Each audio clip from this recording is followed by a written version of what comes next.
It's literally an engine half wider. Wow.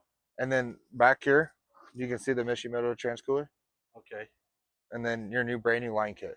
So these lines are now 1/2 inch, and they go all the way down. And before, on the back side of the engine, you had the heat exchanger. Heat exchanger's gone.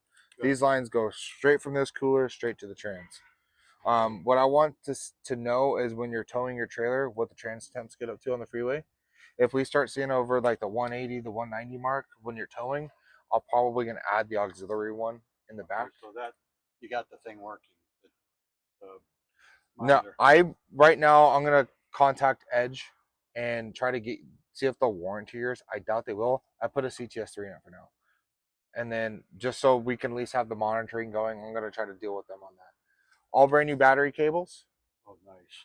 So all that's. I mean, you remember what this thing looked like before? Oh, yeah. It was a rat's nest everywhere. We reloomed all of the wiring, all the way up the top.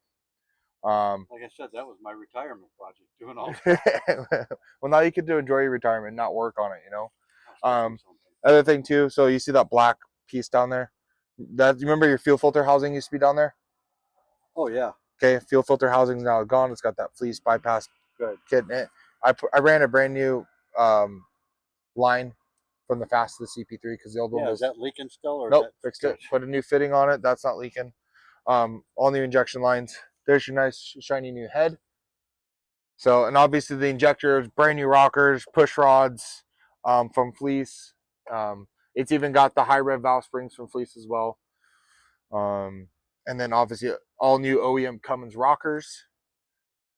I didn't do anything with the thermostatic bypass. But I just put, obviously it's got a brand new Cummins OE T-Stat in it. And then obviously your Fleece Cheetah Turbo. Yeah, if I was looking at the one in your showroom, yep. Waiting there, that Fleece one. Yep. You know, that's a Fleece also, I believe. But so, and then that probe is new. Right, I just noticed that. The old one, it would go from like 680 degrees to like 200 and something, and I'm like, okay, I can't. Yeah, it's just, and sometimes it was just changing numbers so fast you can't even count that. Yeah, so I just put a new probe in it. That took care of that situation. Yeah. One more thing right here. You can see it's got all new intercooler boots too. Yes. So new intercooler boots, new clamps. So that's that side of the business. Did you notice that what's missing right here? Yeah, the pump. Where'd you put it? It's in the back. In the back. It's in the back. Yeah, I like that. I hated it because it was always sitting on this, rubbing on it, and I was just worried someday something's going to go wrong with it. Exactly. And it's also like in the heat of the engine bay too. Yeah. So it's just more heat. The only problem that sucks is like when they're mounted on top of the head, it also uses the motor mount to like vibration dampen that pump. So it's a little bit noisier in the back right corner, but for how often it doesn't come on, it doesn't really make that big of a deal. So I reran all of that. So that way that's out of the way. It makes it easier to work on if you need to get to the pump or whatever the case may be. You can get to it at a, you know, a manageable amount of time. Oh, did you notice your valve cover doesn't have a plug in the side of it? Change that out, huh? I had an old one sitting up in the room, and I was like, I'm not putting this. It had two things of JB Weld on it, and I was like, oh, the firewall heat shielding was falling apart. Yes. So I just cut it where it was still in good shape on the back side, obviously there. So that cleaned that up. I got to get a new liner for that too. Yeah. That's shot. But moving on this way, obviously we went over some of the Carly stuff. It's still got it's still like, if you look here in the front, it's got their Carly traction bar. That's the track bar, so it's got a big Heim joint on it now. You're gonna notice the steering is gonna feel a lot stiffer. Like if you're driving down the road, it's not gonna feel so spongy. And then it's still got a factory sway bar link. They make upgraded sway bars. They make upgraded everything for this truck. We're piece by piece as you want to make it better. We can do that obviously, but for now it's a night and day ride. When you're not towing, run these things at like 45. Oh, 45? Oh, okay. 40, 45. I, go down I have them at 55 right now because some customers get weird with us dropping the pressure that low. My recommendation, 45 and run 40 in the rear when you're not towing. And when you're towing, you can bump these up to like 55, 60 because all the weight's not going to change on the front. It's only going to change on the rear. Right. So, to the back, and then obviously it's got the new rear shocks. I left the Leaf Springs factory. So once your wife rides in it and she realized, oh hey, this thing does ride better, I can get it even better. Once you're ready to spend some more money, obviously I'm not going to ask any more out of you right now, but it can get better.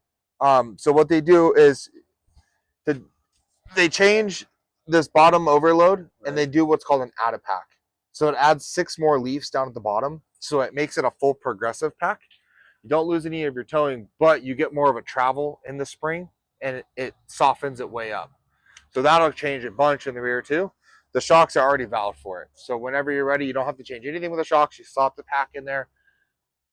That's a big difference. Right now it's got a 1-inch block in there to match the front. But as you can see, it doesn't sit any higher than it was. Yeah, it doesn't.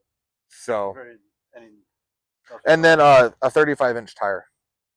That'll make a big difference too. Get a little bit more sidewall on there. Yeah. 35-inch tire will be really good on this truck. And you'll still be fine to tow with it too. It's getting up to the height where it won't go any higher than this. Oh, okay. A 35-inch tire, you're gonna probably add an inch from there, 1.5 inches. So I mean, if you take that and go like this, what's really that much more? Yeah, that's true. So all your old parts. What am I supposed to do with them? I don't know. Scrap them, sell them, Yeah. whatever you want to do with them. I just wanted to make sure you had them. So there's your old intercooler. Yeah, that's aluminum. That can go up the corner up there, up the street. Yep. How bad were the shocks? They weren't terrible, but they were like, I shouldn't be able to do that. No, you shouldn't. So, I figured they were. and then the only thing I haven't got to do yet, Bob, was we haven't pressure washed it yet. I was gonna clean up that fast and stuff. Your badass brand new fuel tank that you probably forgot you bought. Oh no. So that thing is huge. The only thing we can't change on these trucks is the destination to empty. But it holds a crap ton of fuel. I think it's 60 gallons. I mean, destination empty. I can read the gauge. Yeah. It says a quarter. Then it's time to. Well, the nice thing too. Well, so not necessarily. So the nice thing too. So when you lengthen the tanks, the reserve gets longer too. So you've got about a 10.5 gallon reserve now, which is huge. So when the gauge goes to empty, you still got another 10 gallons. So yes, always fill it up at a quarter tank. Yeah. But if you get yourself in a situation, you don't have to freak out. You know, you've usually got another 100, 200 miles left in that tank. So that's the glory of that. I think that's it, Bob. Well, let me do this real quick, Bob. I want to adjust these tires to where I want them. And then we're going to go for a test drive. And then I'm going to pressure wash it. So give me about 5 minutes. Yeah, that's fine. I'll come grab you.